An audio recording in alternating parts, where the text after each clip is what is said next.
Hello again, folks. This is Barry from Barry's 8-Track and Classic Car Radio Repair, and today we're going to be demonstrating the work that I've done on a conversion job, another conversion job. This is radio is from a 1965 Chevy Nova, and this one's a little special in that the customer has requested preamp outputs for all four sides, plus auxiliary inputs and a subwoofer. So I thought I would show you my little handiwork on that, and then up here in the upper edge of the radio is the USB/Bluetooth module with the microphone jack label. The other jack is not used in this application, so just give that a real quick look. And now we're going to turn this radio back around. We're going to hook it up, and we're going to run it through its paces and see how she does. Alrighty. Just take a second to hook up the antenna and stuff.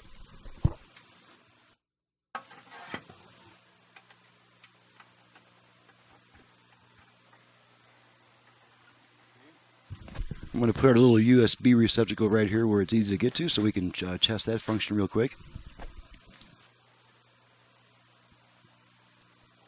Okay, and incidentally, my bench is set up to use the harness that is included with the radio. That is the actual connector I use on the final bench test, just to make sure that everything is going to work in the real world. And this has been converted to FM naturally. It also has the USB and Bluetooth features, and I believe I currently have it set to FM. So let's just go ahead and I have all 5 push buttons preset to FM stations. So let's just go ahead and turn this thing on in FM.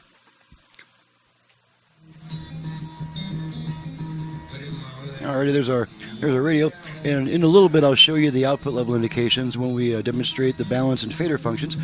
For the moment, I'm just going to run all 5 of these push buttons with the FM stations. Okay, that one's already, that's the one I was using. Breakout with prescription grade Proactive, your acne can heal and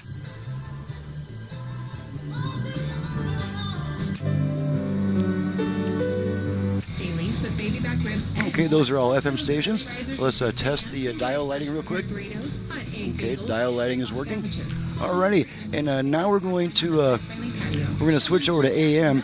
And the way that we do that is we turn the unit off and then turn it right back on within about half a second. So here we go, off, on, and now you're hearing the familiar.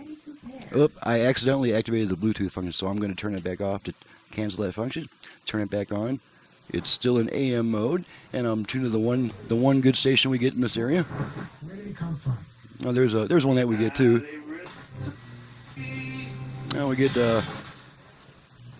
I keep forgetting that the conversion ends up picking up more AM stations than the original radio did. So that was one that I wasn't expecting. Would take a couple of weeks to because it is all Okay, and there's a strong station that we get. it worked right after my first dose. That's the one that my brother actually has a talk show on. Alright, so let's go back to FM. And we do that off and right back on. Go to an FM station. Alrighty, and our original tone control still controls the tone. Yep, I just accidentally activated a function, but that's okay. I accidentally activated the left-right balance function, so we'll go ahead and demonstrate that real quick.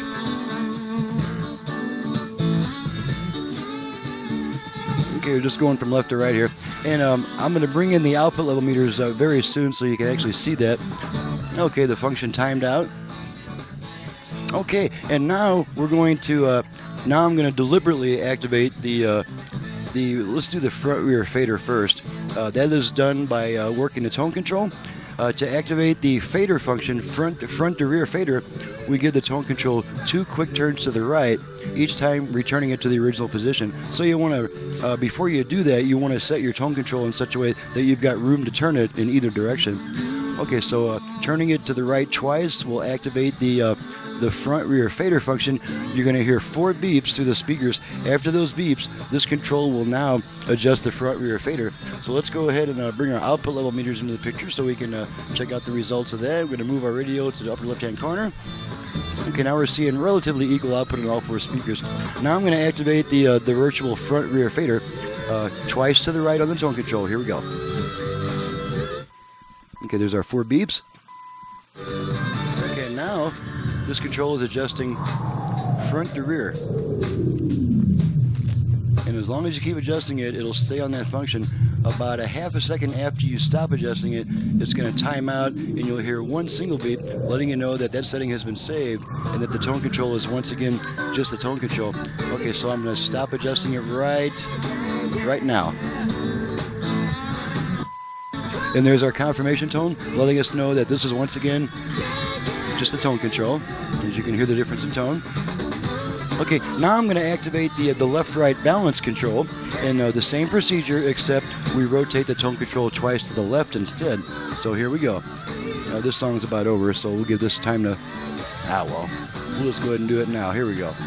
Let's switch stations. 102.1. A little more action. That's going to be better. Okay, so we're going to activate the left-right balance by rotating the tone control twice to the left. And there's our tones. Okay, and now our tone control is adjusting the left-right speaker balance. Now, is that cool or what? Okay, I'm going to stop adjusting it. And there's our confirmation tone, letting us know that you can now return your tone control to your preferred listening position. Okay, so we've demonstrated AM and FM. Now we're going to demonstrate the USB reader. And now that you know that speakers are working and all the functions, we'll just go back to our unit. And okay, this is a USB stick onto which I have some of my songs. I am a published songwriter with a CD on the market, so this little USB stick has some of my songs. When I plug this stick in, it will immediately switch over and play what's on this stick. Alright, and you can see that's one of my better songs there. You can see the USB stick flashing, indicating data transfer. Okay, now I'm going to unplug the USB stick. The radio will come back immediately. Okay, there's our radio back. Alrighty, and one of the last functions we're going to demonstrate is I'm just going to activate the Bluetooth feature so that you can hear the lady saying ready to pair. I'm not going to go to all the trouble of hooking up a Bluetooth device, because once we know that it will say ready to pair, we know that the Bluetooth function is working. To activate the Bluetooth function, we get the volume control this time, 2 quick turns to the right. Okay, and there's a lady saying ready to pair. It goes back to the radio, and it is now trying to pair with a Bluetooth device. Of course, I don't have one set up to pair at the moment, but it is trying to pair. That function, if it's not successful in pairing, will time out after about 90 seconds, and the lady will say pairing not completed. So that takes care of all that. And the last thing to check is the line inputs, and I've got a pretty simple procedure for that. I'm just going to find an RCA cable here and plug her in, and hook a quick signal up to it. Make sure that it changes over like it's supposed to. Okay, that's not that would work, but let's try something a little bit easier to use here.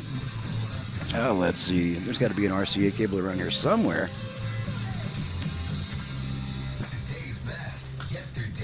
Oh, I apologize for my lack of preparedness on this. I'll just go ahead and do it this way. We'll go ahead and use this cable for that. And I'm just going to plug in my little auxiliary.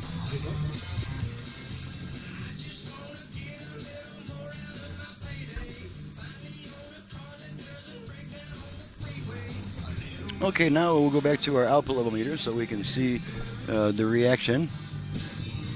Alrighty, I got to hook up a ground to my generator. I'm just going to feed a quick test tone. Okay, there we go. The lady just said pairing not completed. No trouble there. Okay, and now I'm just going to feed a quick signal. The first signal will make the radio switch over to the aux input, and then the second signal will just be confirming it to the other speaker. So here we go.